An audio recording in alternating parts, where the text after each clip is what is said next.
नमः सिद्धेभ्यः।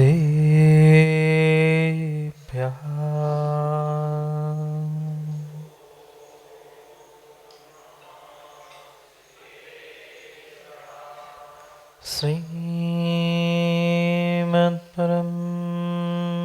गम्भीर स्याद्मोघलाञ्छनम्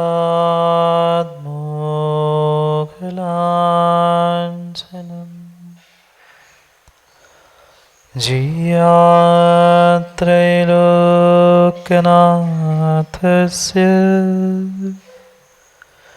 शासनं जिनशासनम्।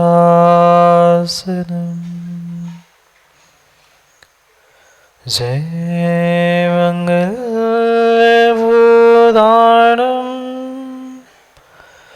विमलाणं नानेतंसणमयारं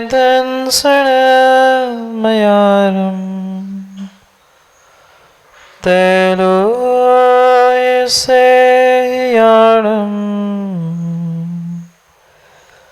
नमोऽस्यास्य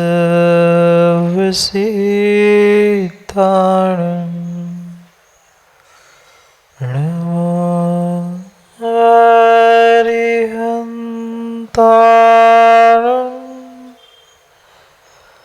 नमो सिद्धाणं नमो आयर्याणं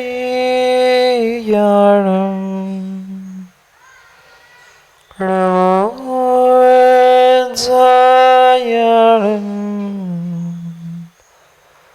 नमो सर्वसाहु।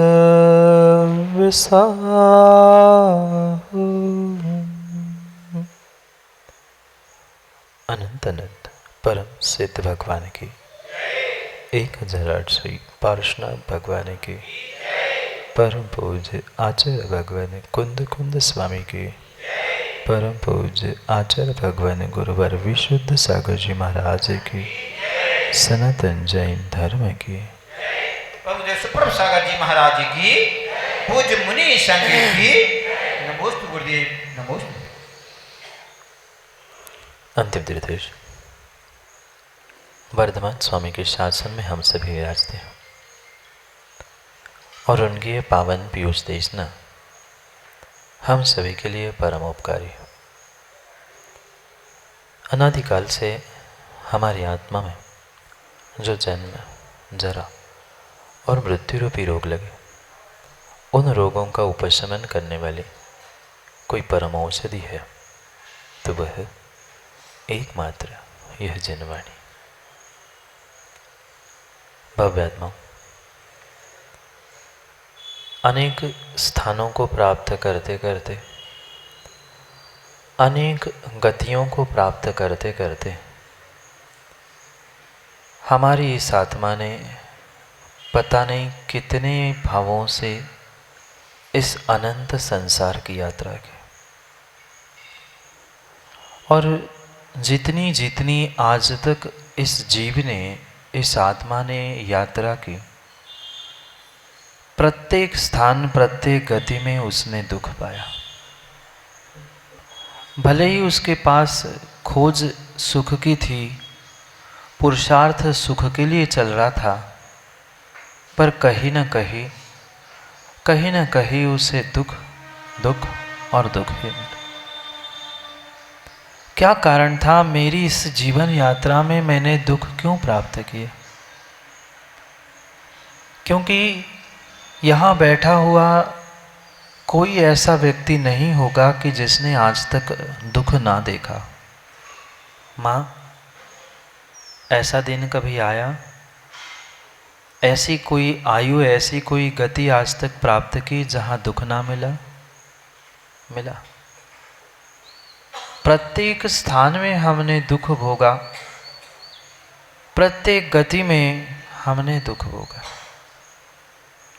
गलती उन स्थानों की थी, कमी उन गतियों में थी? नहीं थी।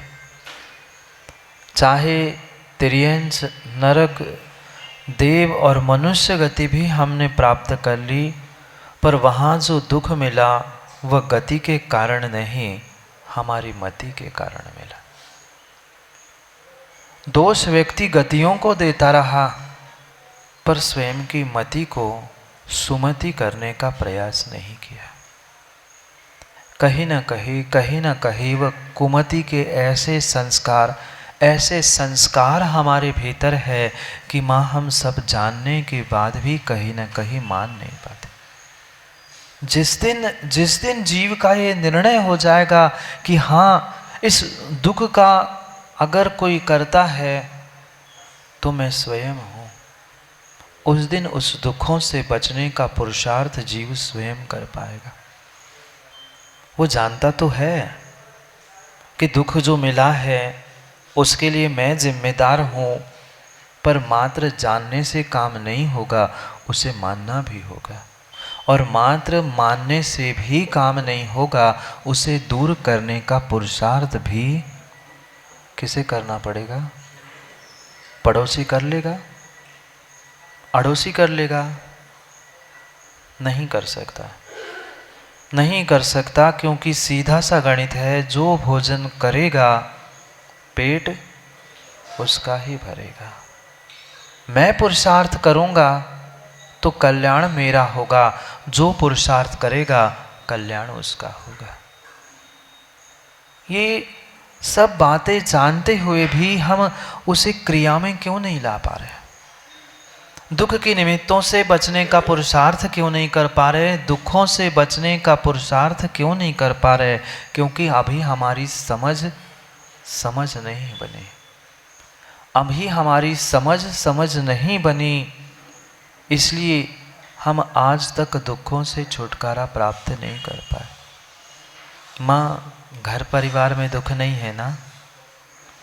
बोलो ना, बोलो ना। ऐसा ना, मुंडी तो ऐसी हिल रही है पर आवाज़ ना की आ रही है। ऐसी स्थिति है, हम करते कुछ थे और कहते कुछ थे, इसी कारण से हमारा काम बिगड़ता रहा। विश्वास है हमें दुख है, पर सबके सामने कहे कैसे? नहीं है। यही तो विपरीत परिणति, विपरीत परिणाम, कहीं गति, कहीं मति, कहीं परिणति, कहीं परिणाम, इसी कारण से तो काम बिगड़ता रहा। जानते हैं कि बिना सम्यक दर्शन, सम्यक ज्ञान और सम्यक चारित्र के मेरा कल्याण होने वाला नहीं है। कौन नहीं जानता? कौन नहीं जानता? जानते तो है, कुछ जीव मानते भी है, पर क्या करे कैलाशचंद्र जी, कहीं ना कहीं कमी है, इस कारण से उस चारित्र तक पहुंच नहीं पाते। माना कि क्वचित कदाचित कभी चारित्र को धारण भी कर लिया, पर उलझ गए गोशपाद में। जानते हैं गोशपाद? कभी उस बरसात के समय में गाय जब निकलती है उस रोड पर, देखा जहाँ कीचड़ है वहाँ गाय अगर निकल जाए तो उसके पैरों के निशान बनते, देखे? नहीं देखे? कीचड़ में गाय बैल आदि जैसे ही निकलते हैं, उस कीचड़ में एक निशान बनते हैं उनके पैरों के, उसको गोशपाद कहा। गाय का पैर, गाय के पैर में अगर पानी भी जमता है तो माँ कितना, उस गोशपाद में बरसात का पानी भी इकट्ठा हुआ तो संजय भाई कितना सा, एक आध कटोरी, 2-4 चम्मच। ऐसी ही परिणति जीव ने आज तक की, क्रियाएं की, तप किया, चारित्र भी धारण करने का प्रयास किया, भले महा नहीं, अणु सही, पर कहीं न कहीं वहाँ पूजा, ख्याति, लाभ, प्रशंसा, इसकी भावना भीतर में टकराती रही। और आचार्य भगवंत कहते हैं, जो भवसागर पार करने के लिए निकला है उसने चारित्र धारण करके बहुत बड़ा समुद्र तो पार कर लिया पंडित जी। अणुव्रत है ना, पर किंचित भी अगर ये भावना है कि सबसे पहले मुझे आगे बैठने की जगह मिले, लोग मुझे सम्मान से सबसे पहले श्रीफल चढ़ाने के लिए बुलाए। अगर ऐसी भावना है तो वह आपका चारित्र, आपकी क्रिया मिथ्या चारित्र है। मैं नहीं कह रहा, मैं नहीं कह रहा। दौलत राम जी छैड़ाला में समझाने का प्रयास कर रहे हैं। किसी प्रकार से तुमने पुरुषार्थ तो किया, अनंत अनंत संसार का पुरुषार्थ करते हुए दुख भोगते भोगते आज थोड़ी सी समझ में आई थी, पुरुषार्थ भी किया था, पर उस समुद्र से निकलकर भवसागर से तिरकर पूजा ख्याति के गोशपाद में जाके डूब गया। कहते हैं ना, चुल्लू भर पानी में डूब जाओ। कितना बड़ा गोशपाद, गाय के पैर के खुरे के निशान कितने से, इतने से, उसमें कितना सा पानी, महासागर से तो तिर निकले, महासागर से तिर निकले और जाके गोशपाद में जाके डूब गए। मेरा मान, मेरा सम्मान, मेरी प्रतिष्ठा, मेरी पूजा, मेरी ख्याति, मेरा मेरा मेरा मेरा करते करते मैंने अपने आप को, अपनी आत्मा को, अपने चारित्र को भी भुला दिया। कितने सारे व्रत, उपवास, तप आदि आपने किए होंगे। माँ किए ना? नहीं किए? रोहिणी व्रत, पर्युषण व्रत, पता नहीं कितने सारे व्रतों को प्राप्त कर लिया। ऐसे भी जीव हमने देखे, ऐसे भी जीव हमने देखे 10 दिन, अभी आएगा पर्युषण, मनाएंगे ना, 10 दिन एकासन, 10 दिन उपवास करेंगे और 11वें दिन सोचेंगे कोई पारणा करने तो आ जाए। कोई पारने के दिन कम से कम फोटो ही खींचने आ जाए, मैंने 10 उपवास किए थे। कोई शाम को मेहंदी लगाने तो आ जाए, कल पारने का दिन है।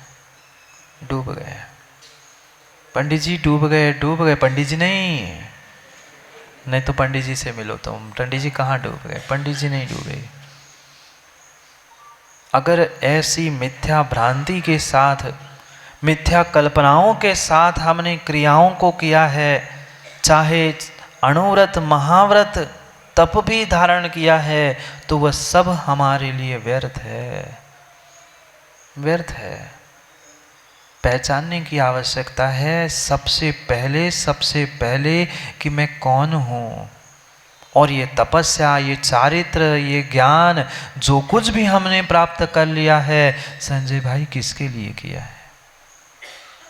आज आत्मा के नाम से ही वकील साहब जीवों को चीड़ छूटती है। क्या आत्मा फात्मा लेके बैठे हो? भाई जब आत्मा का ही बोध नहीं है, मैं तपस्या किस लिए, चारित्र किस लिए, घंटों घंटों वह ग्रंथों के स्वाध्याय किस लिए? बोध तो हमें अपना स्वयं का करना होगा, तब जाके कभी हमारी क्रिया सम्यक हो पाएगी।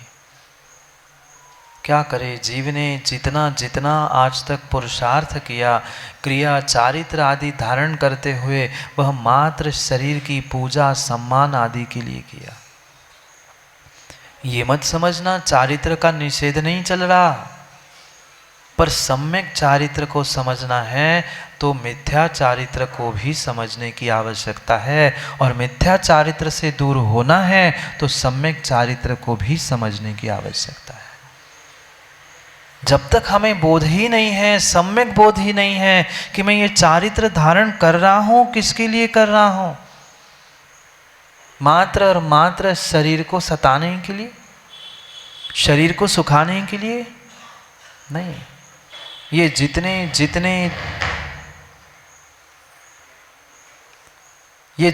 जितने बहिरंग तप तपे जा रहे हैं, कहीं न कहीं अभ्यंतर तप की सिद्धि के लिए। वही समंतभद्र स्वामी क्या तार्किक दृष्टांतों के साथ भगवान की भक्ति करते हुए समझाते हैं। बाह्यम तपा परम घोर दुष्वस्त माध्यात्मिकम कस्य। वह जो बहिरंग तप भी तपे जा रहे हैं, तो वह आंतरिक तपों की सिद्धि और आत्मा की सिद्धि के लिए है। ये भी व्यर्थ में मत कह देना, ये भी व्यर्थ में निर्मल जी मत कह देना, ये मात्र शरीर को सुखाने के लिए जड़ की क्रिया नहीं है। जड़ से होने वाली, अभ्यंतर तब तक पहुँचने वाली, आत्मा को कर्मों की निर्जरा कराने वाली ये व्यवस्था है जो हमारे पूर्वाचार्यों ने समझाई है। क्योंकि दोनों में अगर व्यवस्थित हम विषय को नहीं समझ पाए तो करते करते करते करते वह मिथ्या मान्यता, मिथ्या कल्पनाओं के चक्कर में माँ चारित्र धारण करने के बाद भी, घंटों घंटों के उपवास और एकासन व्रत आदि करने के बाद भी सब व्यर्थ हो जाएगा अगर मिथ्या श्रद्धान है, मिथ्या मान्यता है तो। क्या करे जीव, अनादि से पुरुषार्थ करता आया, वामी को पीट रहा है, वामी को पीट रहा है, पर वामी को पीटने से कभी सर्प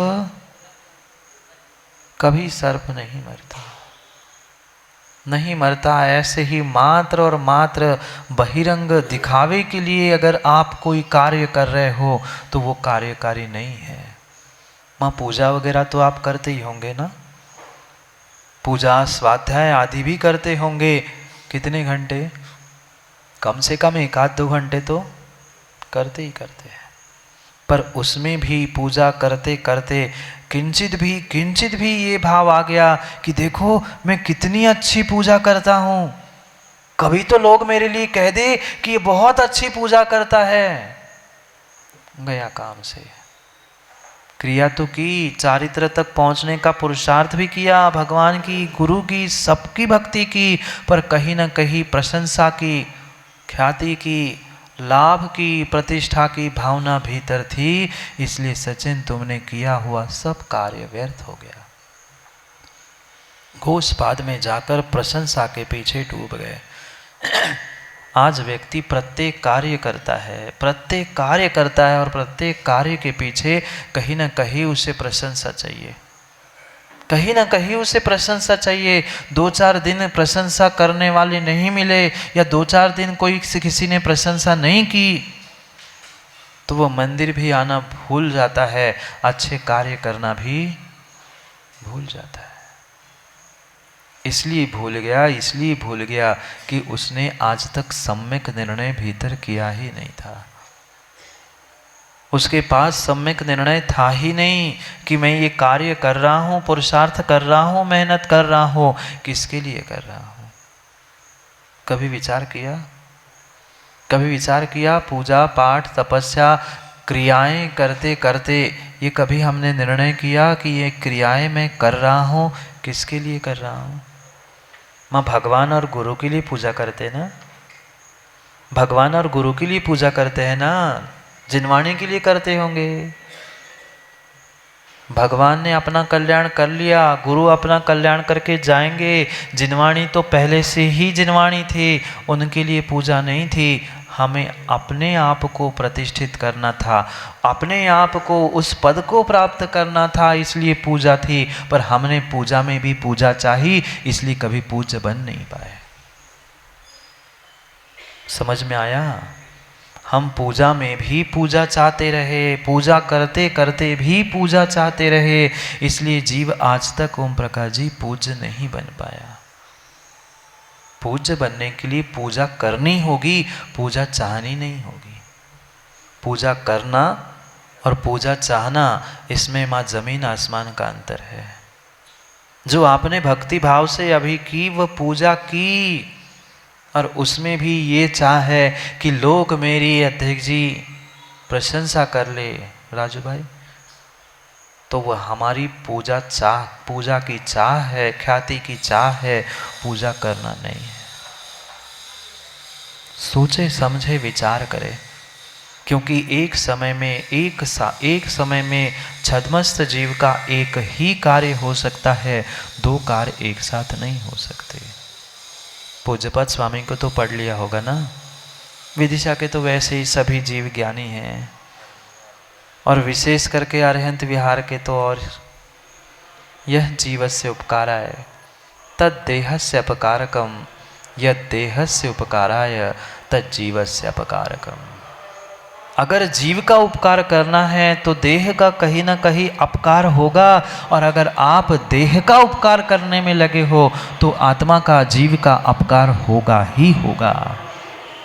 निर्णय हमारे हाथ में है, निर्णय मेरे पास में है, मुझे किस समय किसका उपकार करना है। अगर हमें अपने आत्मा का उपकार करना है तो देह की दृष्टि को हटाना होगा। जब तक देह में देह की पूजा, ख्याति, प्रशंसा, उसकी व्यवस्था, उसके उपकारों में जीते रहेंगे, तब तक हम स्वयं अपने हाथों से अपनी आत्मा का अपकार कर रहे हैं। क्या करें, भले ही स्थान वही हो, भले ही स्थान वही हो, भले ही कार्य एक सा हो, जरूरी नहीं है सबको एक समान फल मिले, नहीं है। ऐसा ही कुछ नियोग बना, ऐसा ही कुछ नियोग बना। एक तपस्वी, एक साधु बाबा अपने आश्रम में, अपने झोपड़ी में बहुत तपस्या करते थे। पूरे देश विदेशों में उनकी ख्याति थी। नाना प्रकार के जीव, बड़े बड़े राजा तक उनके पास पहुंचते थे। बिल्कुल उनके आश्रम के सामने ही, बिल्कुल आश्रम के सामने ही एक बहुत बड़ा मकान था, और उस मकान में एक वेश्या रहती थी। कहाँ साधु और कहाँ वेश्या, समझना। दोनों की परिणति तो आप जानते ही है। साधु तपस्या में लीन था, वह तो मात्र और मात्र दूसरों की इच्छाओं की पूर्ति करते करते पाप और पाप को ही कर रही थी। पर फिर भी कहीं ना कहीं उस वेश्या के भीतर एक टीस थी। पाप तो करती, पैसे भी कमाती, पर रोज रात में सोने से पहले सोचती कितनी दर्दनाक और कितनी ऐसी ये व्यवस्था है कि आज मैं मनुष्य बनने के बाद भी अपने तन का सौदा कर रही हो, तन को सुखा रही हो। और वो सामने वाला बाबा, किसको देखकर? सामने जो तपस्वी था, उस तपस्वी बाबा को देखकर वह सोचती कि देखो कहाँ वे तपस्या करने वाले और कहाँ मैं। वो भी मनुष्य है, उन्होंने भी शरीर को प्राप्त कर लिया, वे शरीर से तपस्या कर रहे, साधना कर रहे हैं, और मैं उसी शरीर का दुरुपयोग करते हुए पाप कमा रही हूँ। प्रतिदिन कार्य तो विपरीत करती थी, पर कहीं ना कहीं भीतर ग्लानि भाव से भरी थी। कब वह समय आ जाए जब मैं इन सब कामों को छोड़ दूं और कभी अपना भी विचार कर लूं, कभी अपने कल्याण की भी विचार कर लूं। ये कौन सोच रही थी? वह वेश्या सोच रही थी, महल में रहते रहते। और इधर जो बाबा था, इधर जो तपस्वी था, वह तो प्रतिदिन प्रति समय अपनी तपस्या से अपनी पूजा ख्याति को बढ़ाने का प्रयास करता। खुश होता, कोई विशेष व्यक्ति आता तो खुश हो जाता कि चलो आज राजा आया, आज सेनापति, आज महामंत्री, आज अमुक। नहीं, ये साधु का विकल्प करने का विषय नहीं था। पर क्या करे, वह अभी सच्चे पने को प्राप्त नहीं था, अभी कच्चा था। कहीं ना कहीं भीतर वह मिथ्यात का पुट था। मिथ्यात के साथ उसने तप धारण किया था, क्योंकि दो प्रकार के तप तो आपने जाने ही होंगे ना। मिथ्यात के साथ जो तप होता है वह बाल तप होता है, और सम्यक के साथ जो तप होता है वह ज्ञान तप होता है। वह सम्यक तप होता है, ये बाल तप होता है। जीव ने तपस्या की, चारित्र धारण कर लिया, पर वह बाल तप था, बाल चारित्र था, क्योंकि मिथ्यात के साथ था। मिथ्या तप नहीं कहा, बाल तप कहा। अनजाने में भी कर रहे हो, बिना जान के भी तपस्या कर रहे हो। कई बार ऐसे दिन आते हैं दुकान में सचिन समय नहीं मिलता। बहुत सारे लोग यही सोचते हैं, ठीक है अब शाम हो गई है, सुबह से कुछ खाया नहीं है, अब मैं एक आसन ले लूं। शाम को नहीं लिया जाता, बुद्धिपूर्वक तपस्या होती है। बुद्धिपूर्वक तुम्हें कार्य सुबह से करना होगा, तब जाके उसका फल मिलेगा। पूरे दिन तो भूखे रह गए, पूरे दिन भूखे तो रह गए, पर सम्यक तप नहीं हुआ, कर्मों की निर्जरा नहीं हुई, वह चारित्र के अंतर्गत नहीं आएगा, क्योंकि वैसा श्रद्धान और वैसी विश्वास की मजबूती आपके पास नहीं थी। जब पता था कि समय ऐसा है कि हमें समय नहीं मिलेगा, सुबह ही बुद्धिपूर्वक त्याग करते ना, पर नहीं कर पाता। माना कि 10 ही मिनट मिल गए तो खा लूंगा।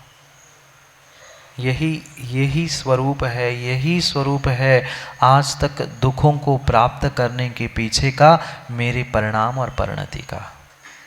मेरे परिणाम और परिणति का ही यह स्वरूप आज तक रहा। इस कारण से मैं करने के बाद भी कुछ नहीं प्राप्त कर पाया। ऐसा नहीं है कि किसी ने कुछ नहीं किया। बहुत सारे जीव यहाँ बैठे हैं, बहुत सारे ऐसे जीव हैं जिनने जीवन भर नहीं कई भवों से पुरुषार्थ किया, पर कहीं ना कहीं मान्यताओं में, कहीं ना कहीं श्रद्धान में, कहीं ना कहीं ज्ञान में गड़बड़ी थी, इसलिए वह क्रिया भी विपरीत होती रही। देखा से कि काम नहीं होता, देखा से कि काम नहीं होता। आदिनाथ भगवान ने दीक्षा ली, पता है? आदिनाथ भगवान ने दीक्षा ली, उनके साथ पंडित जी कितने महाराज? उनके साथ हजारों राजाओं ने, उसके साथ हजारों राजाओं ने दीक्षा ली थी, पर कितने टिक पाए? वे हजारों एक तरफ हो गए और एक तरफ एक हो गए। क्यों? क्योंकि देखा से की थी। राजा जा रहे हैं और हम नहीं जाएंगे तो कौका के। बहुत सारे जीव तो ऐसे ही होते, बहुत सारे जीव तो ऐसे ही होते हैं कि कौका के पूजा भी इसलिए की कि मैं नहीं जाऊंगा तो कोई कुछ कह दे तो। अगर कोई भी कार्य कोई कुछ कह दे, कोई कुछ ना कहे, ऐसी सोचकर कर रहे हैं तो वह आपका कार्य निष्फल है।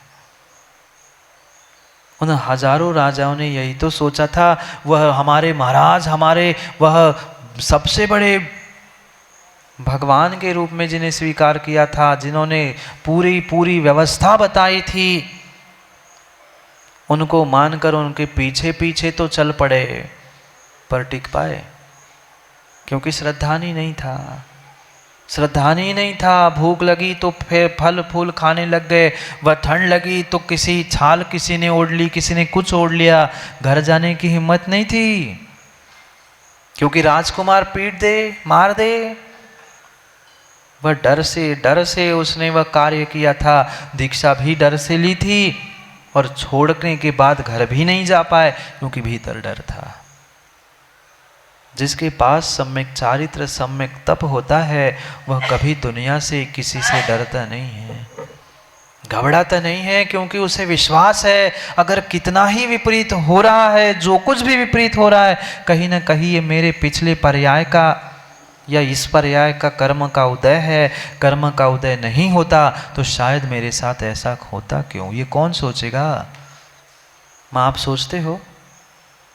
थोड़े से दुख के दिन आते, थोड़े से कष्ट परेशानी आती है, आंखों से गंगा जमुना तुरंत शुरू हो जाती है। क्यों भूल जाते हैं? जैसा किया था वैसा भोगने मिल रहा है। ये तभी निर्णय होगा जिसने अपनी आप को, अपनी आत्मा को पहचानने का प्रयास किया है। क्या किए, क्या करे? जीव पुरुषार्थ तो करता है, बहिरंग पुरुषार्थ तो करता है, पर भीतर के भेद विज्ञान को नहीं समझ पाता।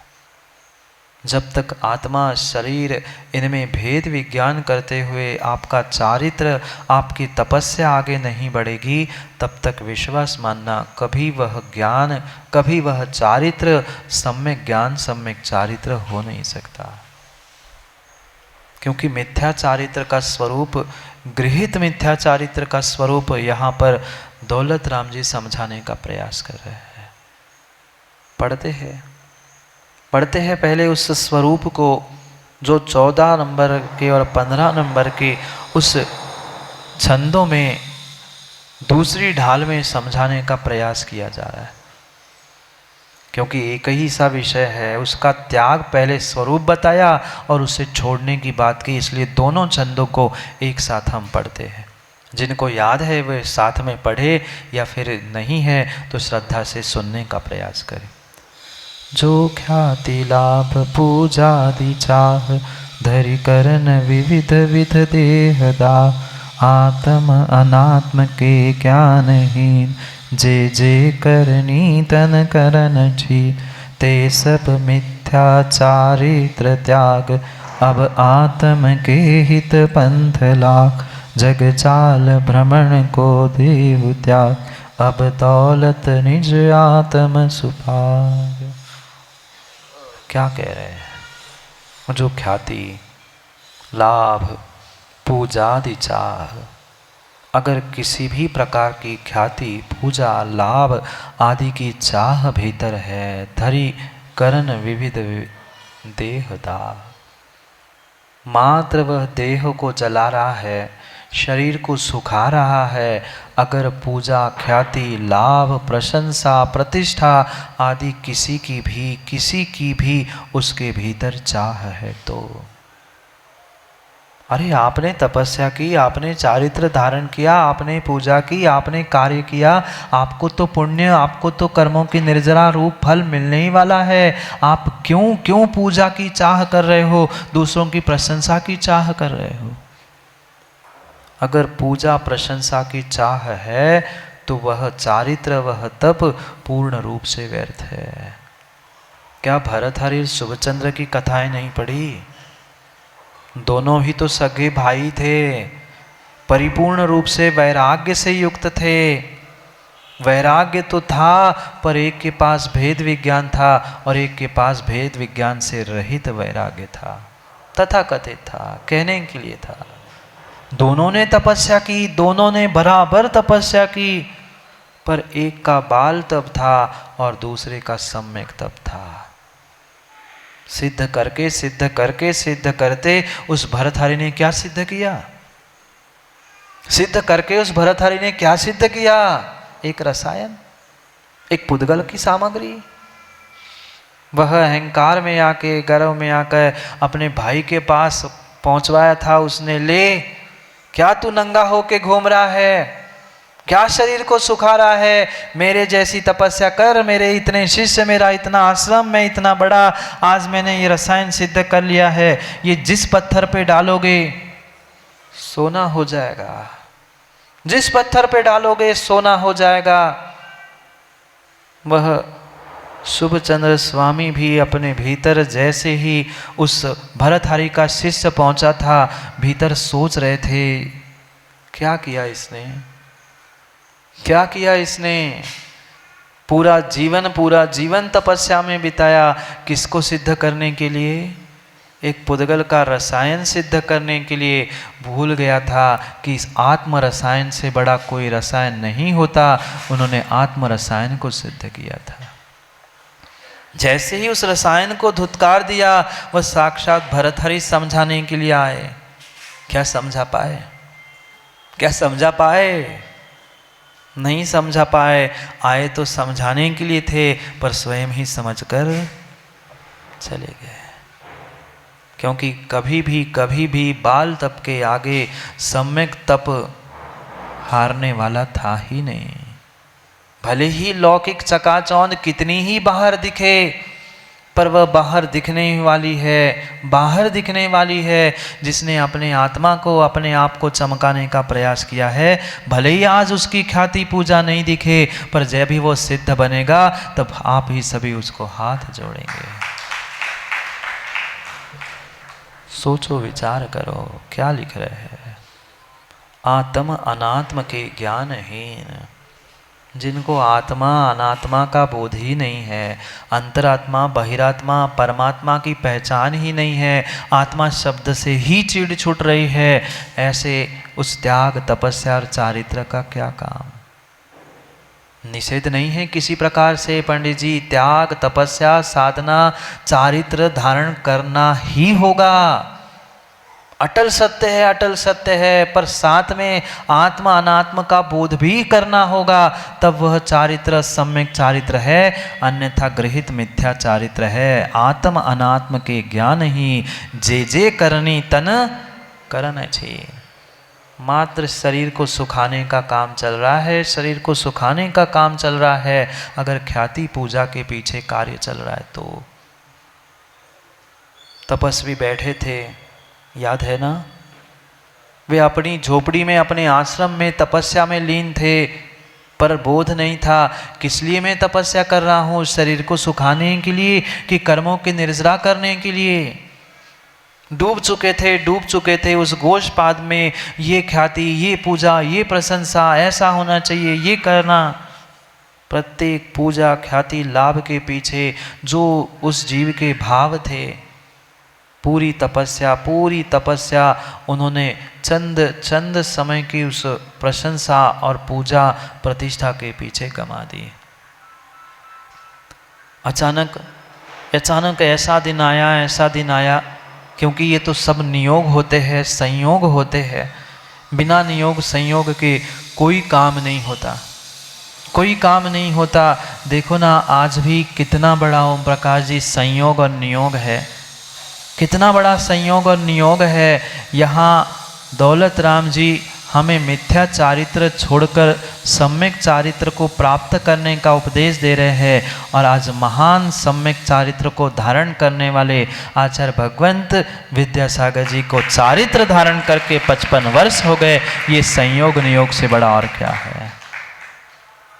कहाँ तो वे मिथ्यात्व को छोड़ने का आपको उपदेश दे रहे हैं, मिथ्या चारित्र से दूर होने का उपदेश दे रहे हैं। कहाँ तो हम सम्यक तप और सम्यक साधना करने वाले वे आचार्य भगवंत के उस चारित्र धारण, आज वही तो दिन है ना।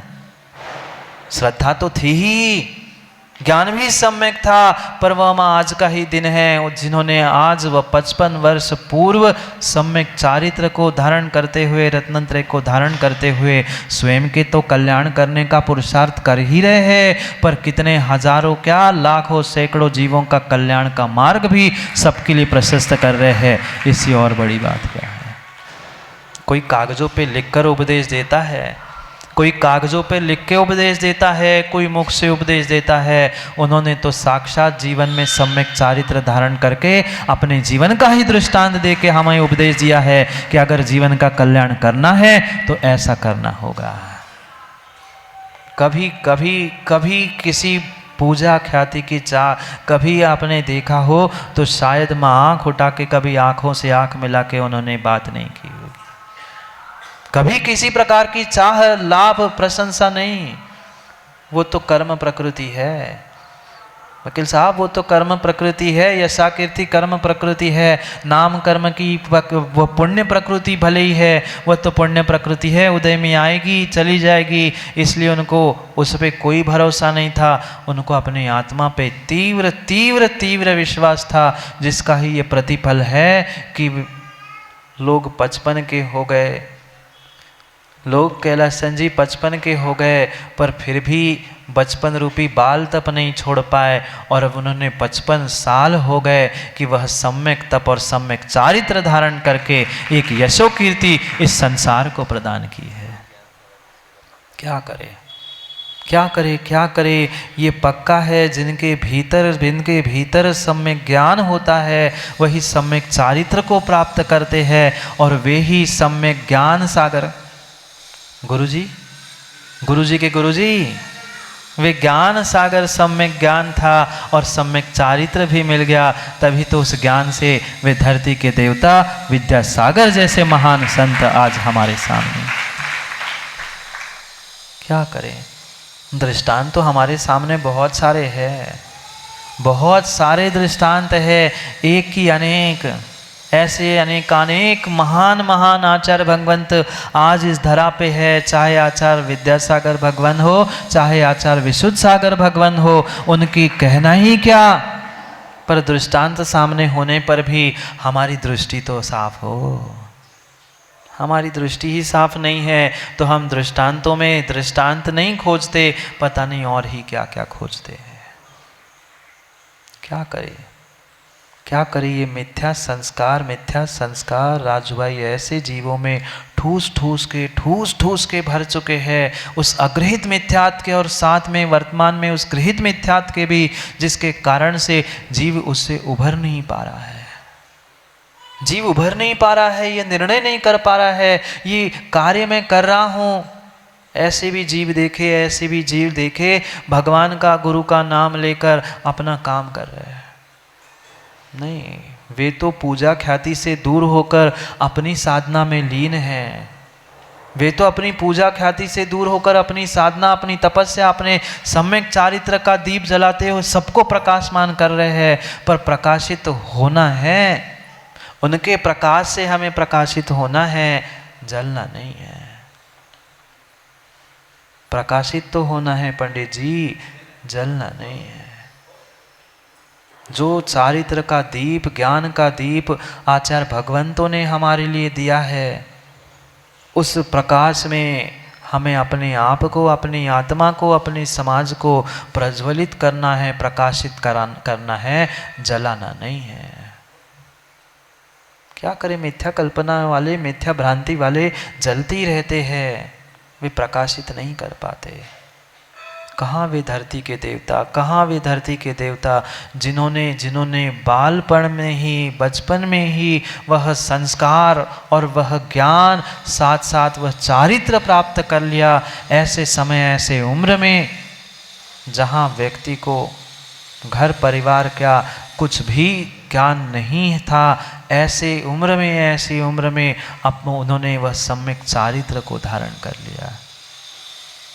कभी अपने भी जीवन के बारे में विचार कर लिया करो युवाओं,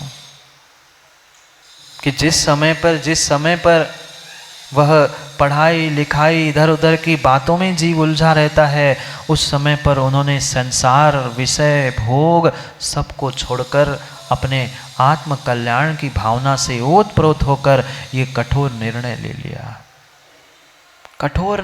लिया। क्या एक एक पल की साधना और क्या एक एक समय की घटना का क्रम समझाऊं। एक नहीं, दो नहीं, 3 दिन हो गए।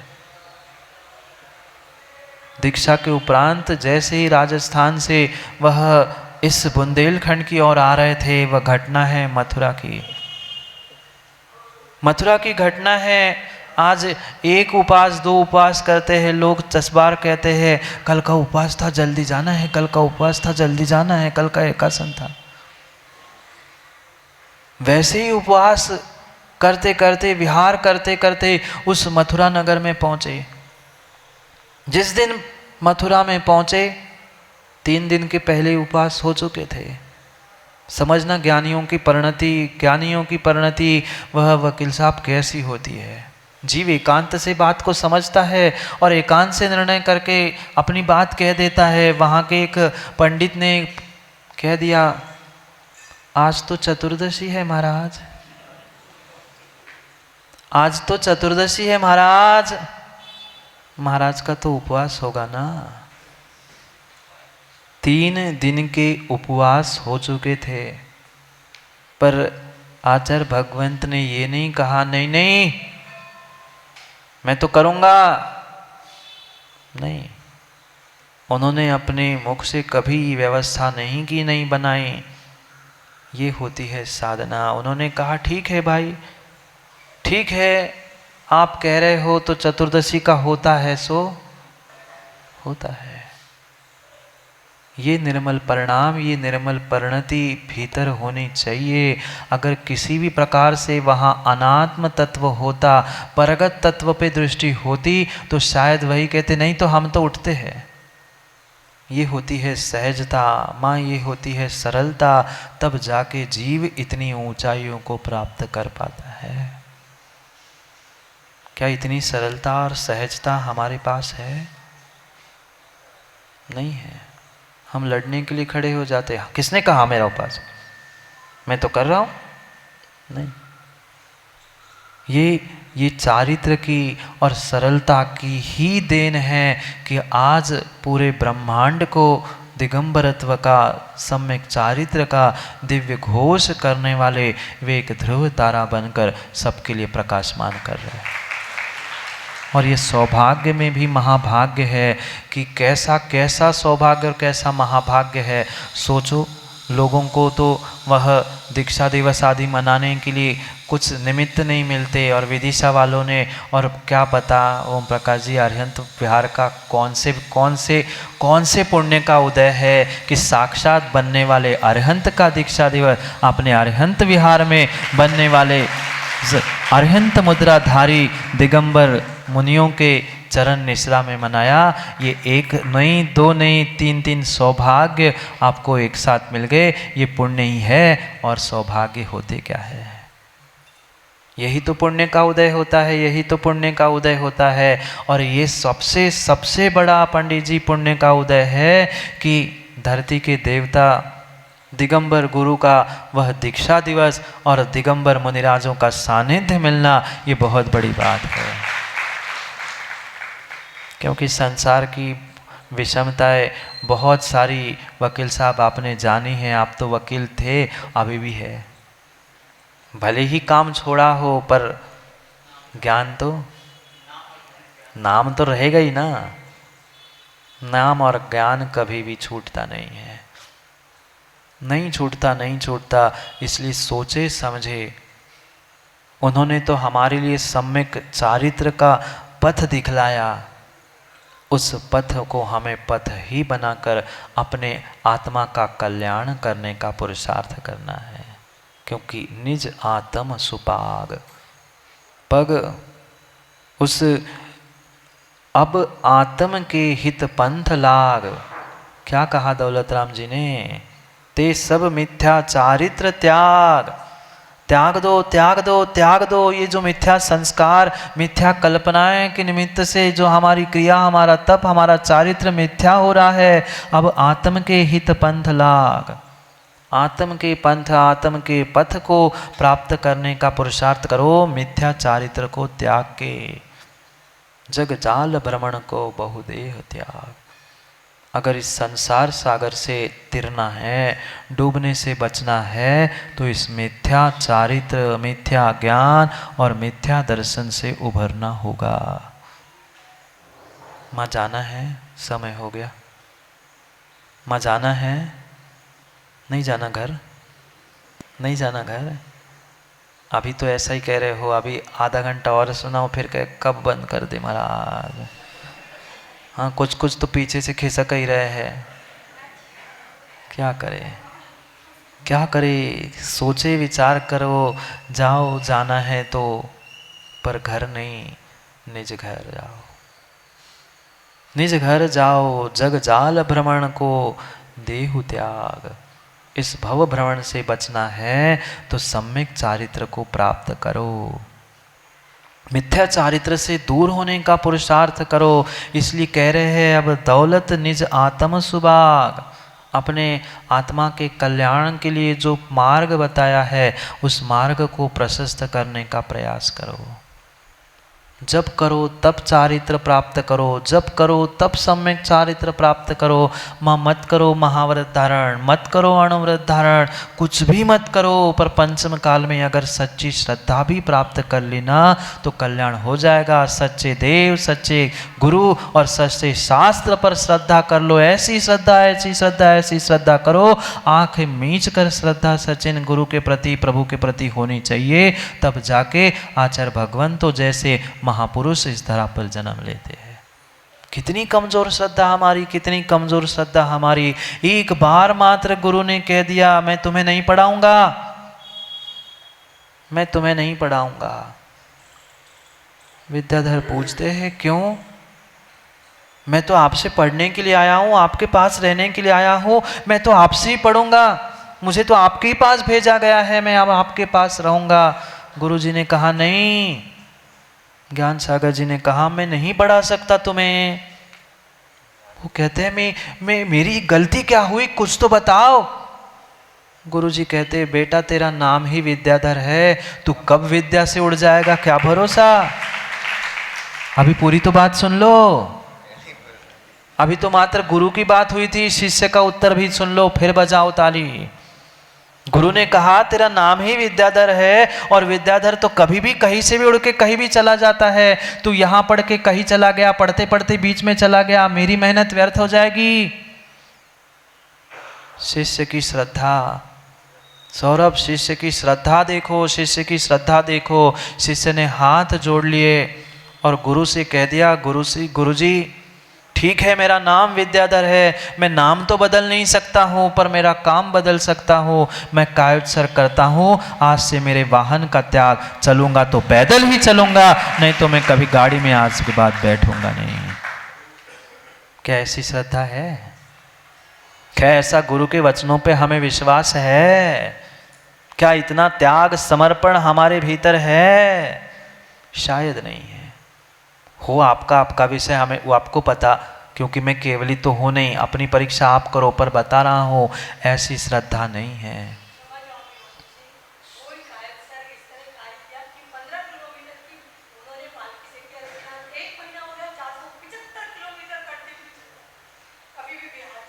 यही तो चारित्र की दृढ़ता होती है बहन, यही तो चारित्र की दृढ़ता होती है। चारित्र की दृढ़ता के अभाव में इस उम्र में पग पग विहार करना संभव नहीं है, संभव नहीं है, संभव नहीं है। कोई वाहन का त्याग उस समय के लिए किया था, विषम बातें भिन्न विषय होता है।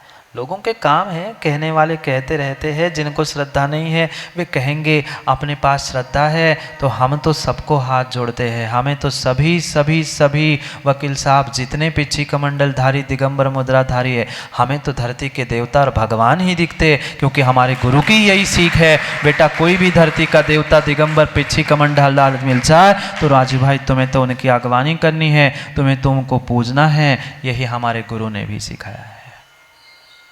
जिसको जो कहना है वो उसका विषय है, पर हम तो गुरु की सीख पर ही चलते हैं। आचार्य भगवंत गुरुवर विशुद्ध सागर जी की एक ही सीख है, तुम्हारे लिए तो धरती के देवता सभी समान हैं, उनके परिणाम उनकी परिणति वे जाने। हमने तो उनके लिए अगर श्रद्धा से नमन किया है, हमने अपने कर्मों की निर्जरा की है, वह हम अपना पुरुषार्थ करें, अपना स्वाद देखें, हम अपनी कर्मों की निर्जरा देखें, क्योंकि संसार में वह सबसे दीनहीन कहा जाता है, संसार में वह सबसे बड़ा दीनहीन कहा जाता है। राजू भाई सबसे बड़ा दीनहीन वही कहा जाता है जो किसी की प्रशंसा समय पे नहीं कर पाए। भाई जो है सो है, जो महान है उसको महान कहने में, जो बड़ा है उसको बड़ा कहने में हिचकिचाना क्यों? है सो है। लोग बांजल जी तरसते हैं एक गुरु का आशीर्वाद प्राप्त हो जाए, लोग तरसते हैं एक गुरु का आशीर्वाद प्राप्त हो जाए। यहाँ चाहे मंच पे देख लो, चाहे वे अनुभव आए थे, कहाँ हैं उस दिन जिस दिन अगवानी हुई थी, उसी दिन या उससे दूसरे दिन वे सनत तो आ गए। सनत जी नागपुर गए थे ना, बता के गए थे महाराज जी नागपुर जा रहे हैं। वे भैया जी अनु भैया जी थे, मैंने उनसे भी कह दिया था कि तुम जा ही रहे हो, बहुत अच्छी बात है, थोड़े से चरण पकड़कर गुरुजी का आशीर्वाद ले आओ, हमारा विदिशा का चातुर्मास अच्छा हो जाए। वहाँ से ही गुरुजी ने आशीर्वाद मिल गया था, और हमारे गुरुजी का तो था ही। लोगों को एक नहीं मिलता, हमें तो दो मिल रहे हैं ये पुण्य का, और विदिशा का उदय, पुण्य पुण्यात्माओं का उदय है कि यहाँ एक नहीं, दो नहीं, तीन, चार आचार्य भगवंतों के हमें आशीर्वाद मिल रहे हैं। विराग सागर जी का तो पहुँच ही गया था, अब विभो सागर महाराज ने यही से वह सबसे पहले दर्शन दिए और सबसे पहले आगवानी यही से की। इससे बड़ा सौभाग्य हम मुनिराजों का और क्या हो सकता है। जाओ, समय हो गया है, घड़ी भी देख लिया करो कभी कभी, घड़ी भी देख लिया करो कभी कभी। हम तो देखते ही है सामने, इसलिए हमारे पहले से लगी है कि आप तो देख ही लो, समय पे छोड़ दो, समय पे छोड़ दो। पंडित जी समय पे छोड़ दो, प्रवचन नहीं तो कह दो समय पे छोड़ दो। मैं तो समय पे छोड़ ही रहा हूँ, आपसे कह रहा हूँ माँ समय पे छोड़ दो। समय हो गया है मिथ्या ज्ञान, मिथ्या चारित्र, मिथ्यात्व को छोड़ने का। समय पे छोड़ दो। समय पे छोड़ दो, समय पे छोड़ दो, समय पे छोड़ दो, अन्यथा आने वाले समय में क्या होगा कोई भरोसा नहीं है, कोई भरोसा नहीं है, कोई भरोसा नहीं है। इसलिए समय पे छोड़ दो। क्या करे, वही तो कह रहे हैं। बहुत अच्छे वकील साहब, मैं यही चाहता था, इसलिए तो बार बार रिपीट कर रहा था। मैं सोच ही रहा था कोई कहे तो। समय पे छोड़ने से काम नहीं होगा, समय पर छोड़ना होगा। समय पे छोड़ दोगे तो समय तुम्हें छोड़ देगा। ये मत कह देना काल लब्धि आएगी तो हो जाएगा। ये समय पे छोड़ना प्रमाद है, और प्रमाद मतलब हिंसा है। समय पर छोड़ मत दो, समय पर त्याग कर लो, छोड़ दो। अंतर नहीं आया समझ में? समय पे छोड़ के प्रमादी मत बनो। अगर समय पे छोड़ देते तो आज विद्या, समय और योग नहीं होते। वे है इसलिए बहुत कुछ काम है, ये सोचे और समझे। जाओ, समय तो हो गया। यहाँ उन्होंने समझा दिया, अभी वह बात पूरी नहीं हुई। वो साधु बाबा और वैसा सामने सामने थे। नियोग की बात चल रही थी, संयोग की बात चल रही थी। ऐसा नियोग बना कि दोनों की एक साथ मृत्यु हो गई। जिस दिन बाबा जी मरे उसी दिन वो वैसा भी मरे। स्वाभाविक सी बात थी। तपस्वी बाबा, साधु कोई पुरुष बरता है तो उसकी तो जो अंतिम संस्कार होंगे वो तो स्वाभाविक से चंदन की लकड़ी, घी, पता नहीं कितने कितने सारा उस सामग्री से उसकी शरीर के संस्कार हुए। और वैसा का कोई जलाने भी नहीं पहुंचा। एक आध व्यक्ति पहुंचा, जाके उसके शरीर को जंगल में छोड़ दिया। उस बाबा के शरीर की तो पूजा हुई, उस वैश्या का शरीर तो जंगल में सड़ने के लिए डल गया। पर उस वैश्या के भीतर अपने करतूती के कारण, अपनी गलती के कारण निंदा, ग्लानि और जो भीतर के पश्चाताप प्रायश्चित के भाव थे, उससे जाके वह स्वर्ग में पहुंची। और वो ख्याति, पूजा, लाभ, प्रतिष्ठा, प्रशंसा इसके निमित्त से जो बाल तप और मिथ्या चारित्र प्राप्त कर रहा था, वह जाके नरकों में सड़ रहा। अंतर समझ में आया कुछ? एक के शरीर की तो पूजा इस पर्याय में हुई, पर दूसरे का शरीर पूज्य ना होने पर भी उसके भाव श्रेष्ठ थे, कार्य श्रेष्ठ ना होने पर भी भीतर की निंदा, ग्लानि, पश्चाताप, प्रायश्चित के भावों से उस जीव ने तो अपना भले ही पूर्ण कल्याण नहीं किया, पर कम से कम सुगति तो प्राप्त कर ली। इसने दिखावे के लिए किया था, इसलिए मायाचारी से तिर्यंच और नरक गति प्राप्त कर ली। जाओ, समय हो गया है तिर्यंच घर जाने का। वो गलती से मायाचारी और तिर्यंच गति, इसलिए तिर्यंच निकल पड़ा। पर सोच लेना और समझ लेना, अगर किंचित भी किसी भी प्रकार से छल कपट मायाचारी पूजा ख्याति के लिए कार्य कर रहे हैं तो विश्वास मानना वह सब कार्य निरर्थक है। करना ही है, करना ही है तो श्रेष्ठ सम्यक चारित्र प्राप्त करो। जैसे आचार्य भगवंत विद्यासागर, आचार्य भगवंत विशुद्ध सागर, विराग सागर जैसे महान आचार्य भगवंतों ने प्राप्त करके हमारे लिए सन्मार्ग दिवाकर बने हैं, ऐसे महान आचार्य भगवंतों के चरणों में त्रिवार त्रय भक्ति पूर्वक परोक्ष रूप से यही भक्ति और यही वंदना के साथ प्रार्थना है कि आप अभी मात्र कुछ स्थानों में रहते हुए प्रत्यक्ष रूप से उन जीवों को प्रकाशित कर रहे हैं, पर ऐसा ही आपका प्रकाश, आपका चारित्र और आपका ये समय वृद्धिंगत होता जाए और आप पूरे विश्व, पूरे ब्रह्मांड, पूरे लोक को प्रकाशित करने वाले एक दैदीप्यमान दीपक के समान हम सभी के लिए मार्गदर्शक बने रहे। इसी भावना से समय को पुनः समय पर समझने के लिए समय पे नहीं आएंगे, आओगे तो पाओगे। समय पर समय को पाने के लिए पुनः समय पे मिलते हैं, क्योंकि समय पे किया गया काम समय को दिलाता है।